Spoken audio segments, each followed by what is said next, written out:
సాహితీ Yoga 30 days weight loss online class లో join అవ్వండి. మీ అధిక బరువు తగ్గించుకోండి. నమస్తే రమగారు. నమస్తే జయ. రమగారు, ఏదైనా మంచి కథ చెప్పండి. చందమామ కథ చెప్తాం. ఓకే. పూర్వం అట్లా టర్కీలో, టర్కీ దేశం, ఆహా. ఈ కథలు అక్కడ కథలు బాగుంటాయి తమాషాగా. అంటే ఈ టర్కీవి అవి ఎందుకు చెప్తారు లాంటి ప్రశ్నలు అడగండమ్మా. మనకు అసలే కథల కరువు వచ్చింది. ఇప్పటికే మనం దాదాపుగా 1000 పైన కథలు చెప్పేసుకున్నాం. వెయ్యి చెప్పారా రమగారు? మరి అసలు ఏ రోజుకి ఆ రోజు కొత్త మాకు అలా ఉంది. బోల్డ్ అని చెప్పుకున్నాం కదా. అవును. వెతకాలి కథలు. కొంచెం మనకేమో 10 నిమిషాల్లో చెప్పేస్తే కుదరదు. టాపిక్లు 10 నిమిషాలే మాట్లాడాలి, కథలు 25 మళ్ళీ నిమిషాలు కావాలి. నాకేమో ట్విస్టులు ఉండాలి. మీ ట్విస్టులు ఉండాలి. అదే కదా. అయితే టర్కీ దేశంలో ఒక పక్షులు పట్టేవాడు ఉండేవాడట. సుల్తాన్లు అవి ఉన్న కాలం అనమాట అది. అయితే ఈ పక్షి ఒకరోజు వీడు ఏం చేసేవాడంటే అడవిలో చెట్ల మీద అక్కడ ఉచ్చు పన్నేవాడు. ఏ పక్షులైనా వాళ్తే దొరికిపోయేవి. ఓసారి వీడు ఎట్లా చెట్టు మీద ఉచ్చు పెడితే ఓ కాకి పడిందిట అందులో. వీడు కాకిని తీసాడు. కాకులు కూడా తినేవాళ్ళేమో, వాళ్ళు దుప్పలు దిగా నాకు తెలీదు పాపం. తీసుకునేసరికల్లా కాకి మనిషి భాషలో మాట్లాడింది, నన్ను వదిలేసేయి, నేను నీకేం ఉపయోగపడను, నన్ను వదిలేసి మళ్ళీ ఉచ్చుపెట్టు, ఒక అందమైన పక్షి వస్తుంది, ఆ పక్షిని సుల్తాన్ గారికి ఇచ్చేద్దు కానీ చక్కగా నీకు బోల్ డబ్బులు వస్తాయి, నాతోటి ఏమొస్తాయి, పావలా కూడా రాదు నా వల్ల, వదిలేవా అందుట. సరే ఆ కాకిని చూస్తే అతను కొంచెం సరదా వేసింది. మాట్లాడతాయి ఆ కాకులు, కాకాక అంటుంది, కాకాక ఇది కీకి అంటోంది. అందుకని సరేనని దాన్ని వదిలిపెట్టాడు. అది అక్కడే నుంచుంది పోకుండా. ఇతను మళ్ళీ ఉచ్చుపెట్టి దూరంగా కూర్చున్నాడు. చాలాసేపటికి ఎన్ని గంటలకో ఒక అత్యద్భుతమైన సౌందర్యవంతమైన ఎంతో బాగున్న ఒక పక్షి వచ్చి వాలింది. ఉచ్చు బిగిసిపోయి దొరికిపోయింది. పక్షిని చూసి ఆశ్చర్యపోయాడు. ఇంత పొడుగు తోక దానికి, మెరిసిపోతూ కిన్నెర జాతి పక్షి. అసలు మనం కనపడదు, మనకి ఎక్కడో కథల్లో వింటాం. అంత అందంగా ఉంది, ఎంత బాగుంది. ఎప్పుడు దాన్ని తింటాము, దీన్ని చేయటము ఏమిటి, దాన్ని సుల్తాన్ కదా ఇవ్వాలి. దాని అందం పట్టలేకపోయాడు. దాన్ని తీసుకుని వెళ్ళి సుల్తాన్ గారికి చూపించాడు. సుల్తాన్ మామూలుగానే ఆయనకి విచిత్ర వస్తువులు అవి అంటే కొంచెం ఇష్టం. ఈ పక్షి అందంగా ఉండేసరికల్లా దాని సౌందర్యానికి వ్యామోహితుడై అపారమైన ధనం ఇచ్చాట ఈ పక్షులు పట్టేవాడికి. వాడు అమ్మయ్యాన్ని ఆనందించాడు. కొన్నేళ్ల పాటు పక్షులు పట్టక్కర్లా, వాడు హాయిగా తింటూ కూర్చోవచ్చు, ఏదో చిన్న వ్యాపారం చేసుకోవచ్చు అనుకుని సరేనని అవి తీసుకుని పోయాడు. అయితే ఈ పక్షిని దగ్గర పెట్టుకుని ఈ సుల్తాన్ గారు ఎప్పుడూ దాన్ని మైమరిచిపోయి దాని వెనకాలే తిరుగుతూ ఉంటాడు. అసలు దాన్ని వదలటల్లా. ఈ వజీర్కి ఒళ్ళు మండిందిట. లేదా ఒక పిట్టను తెచ్చి వాడు ఇంత డబ్బట్టుకెళ్ళాడు, దాంతో మనకి 10 సంవత్సరాల జీతం వస్తుంది, వాడు ఎందుకు తీసుకెళ్ళిపోవాలి, వాడికి ఏదైనా శిక్ష పడాలి. వాడి వల్ల ఇప్పుడు సుల్తాను ఆ పక్షి పిచ్చి పట్టిన వాడిలాగా ఉన్నాడు. ఒకటి రాజుగారికి పిచ్చెక్కిచ్చాడని మంటగా ఉంది, డబ్బులు పట్టుకుపోయాడని చీదరగా ఉంది. అందుకని ఏమనుకున్నాడు, ఒకరోజు వచ్చి సుల్తాన్ గారిని చూడబోయాడు. నేను ఒక బంగారు పంజరంలో ఆ పక్షిని పెట్టి దాంతో కబుర్లాడుతున్నాడు. అదేం మాట్లాడదు, తలకాయ ఊపుతుంది అంతే. దాని అందమే ఇంద్రధనుస్సు లాంటి రెక్కలు, బంగారపు రంగు కొప్పెర, ఈ ముందుండే పైభాగంలో ఉండే కుచ్చు సౌందర్యం. వ్యామోహపడిపోతున్నాడు సుల్తాన్.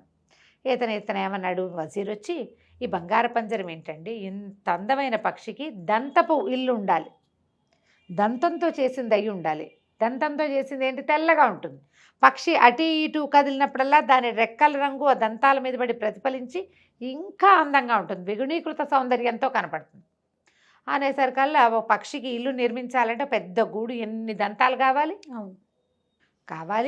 ఎవరు తెస్తారండి దంతాలు అంటే, ఈ పక్షిని తెచ్చిన వాడు దంతాలు తెప్పించండి అన్నాడు.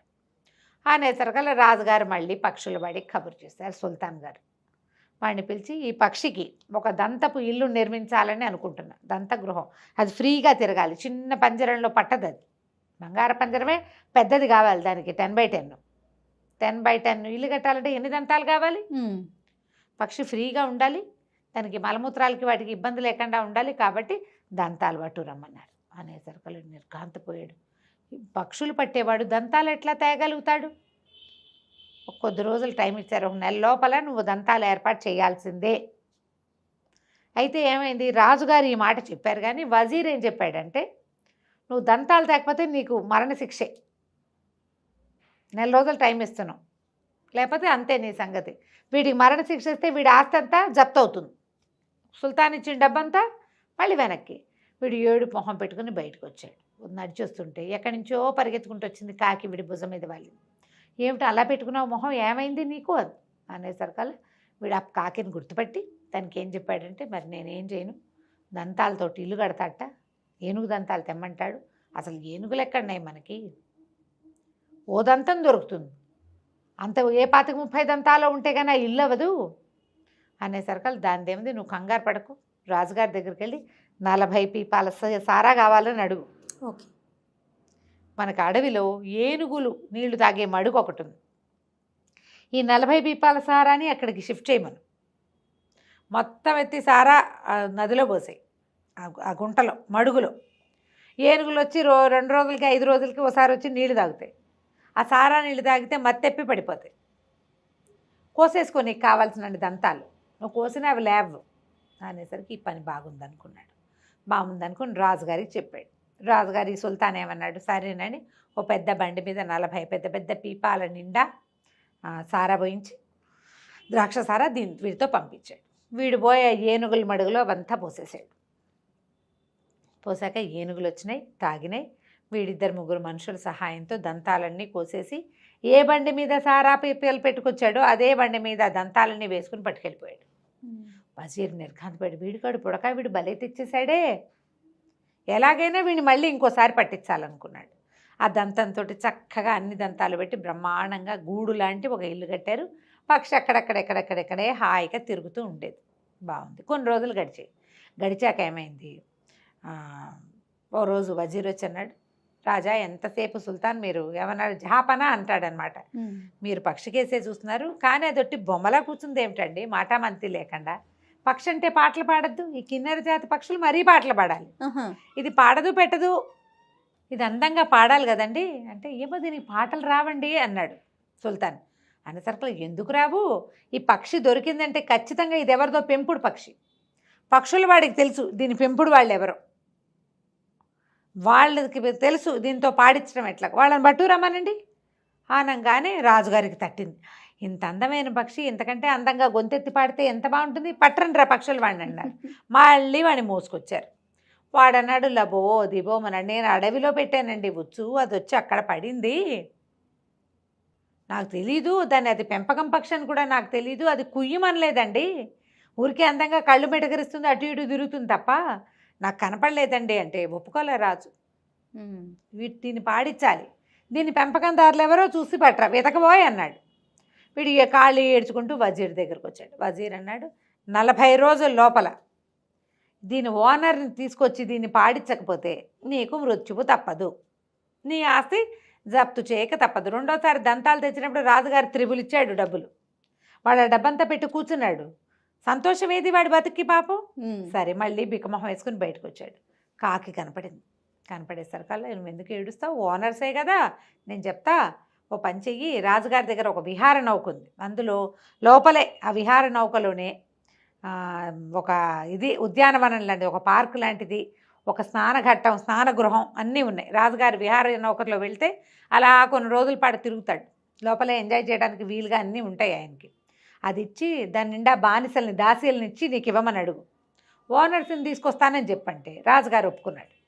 ఒప్పుకున్న పెద్ద విహార నౌక, ఆ విహార నౌక దాంట్లో 30-40 మంది దాసీలు, అది నడపడానికి సైనికులు అన్నీ పుచ్చుకుని బయలుదేరితే ఈ కాకి ఏం చెప్పిందంటే, దీంతో పాటు బయలుదేరు, అట్లా ముందుకెళ్ళు, లోపలికి బాగా సముద్రంలో ముందుకెళ్ళాక ఒక అందమైన ద్వీపం వస్తుంది.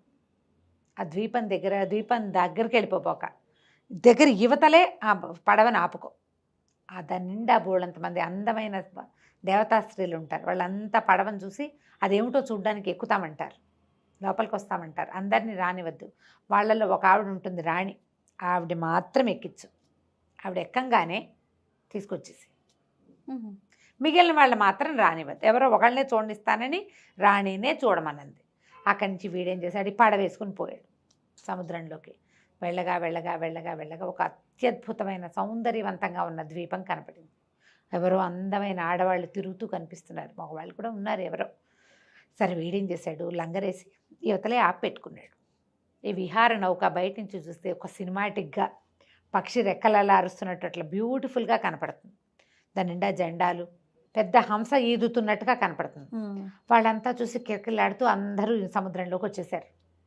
ఇతనేమో వాళ్ళందరినీ రాని వాళ్ళ ఒక్కళ్ళనేనని అందరిలోకి తలమానికంగా ఉన్న రాణిని మాత్రం ఎక్కించుకున్నాడు సుల్తానాని. ఎక్కించుకుని ఆవిడ లోపల రాగానే వెంటనే దాసీలంతా వెళ్ళిపోయి ఆవిడకి స్వాగతం చెప్పారు.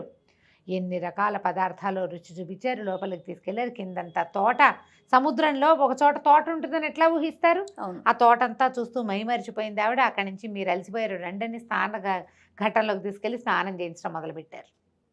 వాళ్ళకి తెలియదు అది. ఈ స్నానశాలలో బోళ్ళంతసేపు ఇవిడికి నలుగుబెట్టి రకరకాల నూనెలు రాసి మెరుగులు పెట్టి స్నానం అయ్యే లోపల కదిలించండి రా పడవ అని పడవ కదిలించుకొచ్చేసారు. స్నానం పానం అన్నీ బయటకు వచ్చేసరికి ఆవిడ పైకి చూసేసరికి అలా ఏముంది, సముద్రానికి తమ ద్వీపం కనిపించట్లా ఎక్కడో ఉంది. భయపడిపోయింది ఆవిడ.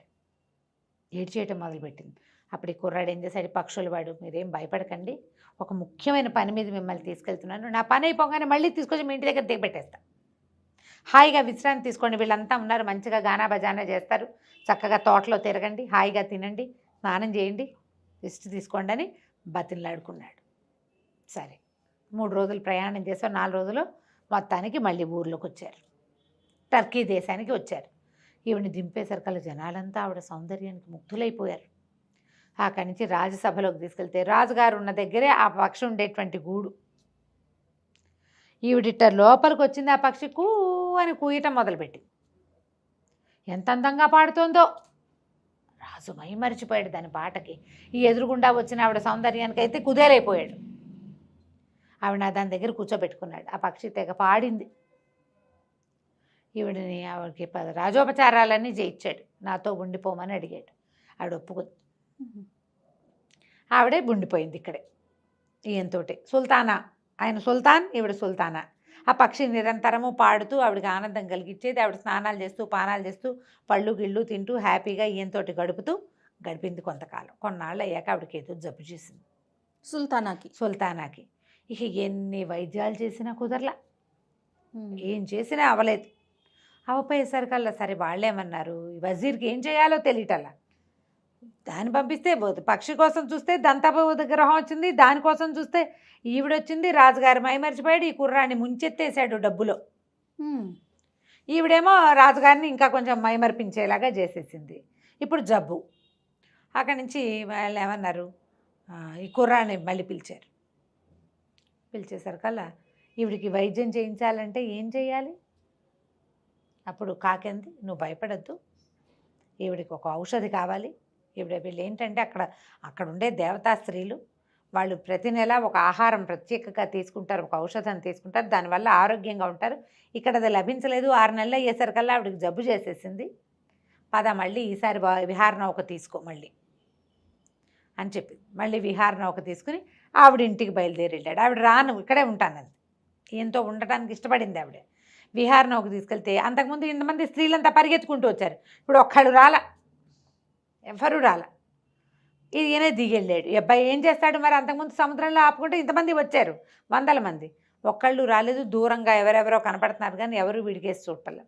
వీడు దిగి వెళ్తే పెద్ద కోటలాగా ఉంది, బంగారంతో చేసినట్టు మెరిసిపోతుంది కోట అంతా. పువ్వులు ఇవి తోటలు గీటలు బ్రహ్మాండంగా ఉంది, ద్రాక్ష తోటలు, పువ్వుల తోటలు. వాళ్ళకి ఆ పువ్వులు ఏం చేయాలో తెలియదు, ఆ ద్రాక్షను ఏం చేయాలో తెలియదు. దగ్గరికి వెళ్ళేసరికల్లా ఒక కోట వాకిట్లో 2 పెద్ద పెద్ద సింహాలు ఉన్నాయి, చెండ సింహాలు. వీడిని చూడంగానే గర్జించడం మొదలుపెట్టాయి. అవి దూకేలాగా ఉన్నాయి మీద. ఇంతలో ఎక్కడి నుంచి వచ్చిందో కాకి వీడి భుజం మీద వాలింది. భయపడుకు, నువ్వు నా ఈకొకటి పీక్కో. ఆ ఈకతో సింహం దగ్గరికి వెళ్ళి దాన్ని నెత్తి మీద గీరు, రెండింటి మీద. దీని మీద గీరు, ఇది ఊరుకుంటుంది, దాని మీద గీరు, అది నేనేం చెయ్యవు.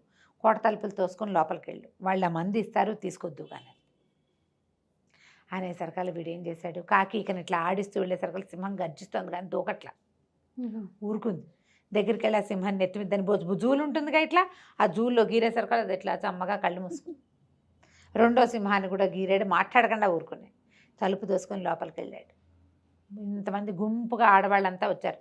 మా సుల్తానాన్ని తీసుకుపోయావు, నువ్వు ఇప్పుడు మళ్ళీ వచ్చావు, ఏం చేయడానికి వచ్చావు అని. వీడేం చెప్పంటే నేనేం చేయడానికి రాలేదు, మాకు పక్షి దొరికింది, నీ కథ అంతా చెప్పాడు. చెప్పి ఆవిడ అందుకు తీసుకెళ్ళాను, ఆవిడ అక్కడే ఉండటానికి ఇష్టపడుతుంది, ఆవిడకి ఒంట్లో బాగుండలేదు, మందు కోసం వచ్చాను, ఔషధం తీసుకురమ్మని పంపించింది ఆవిడ, నన్ను వెళ్ళమంది అన్నాడు. అనేసరికల్లా సరే వాళ్ళు ఏం చేశారు, ఒక కుప్పేరు తీసి మందు ఇచ్చారు. అది పుచ్చుకొని బయలుదేరాడు, వెనక్కి వచ్చాడు. వెనక్కి వచ్చేసరికల్లా వెళ్ళాడు సుల్తానా దగ్గరికి వెళ్ళాడు.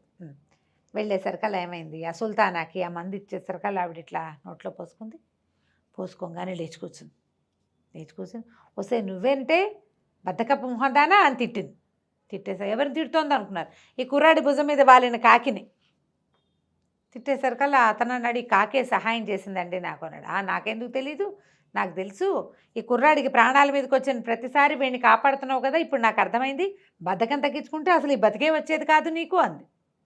అనేసరికల్లా రాజు సుల్తాన్ ఆశ్చర్యపోయాడు.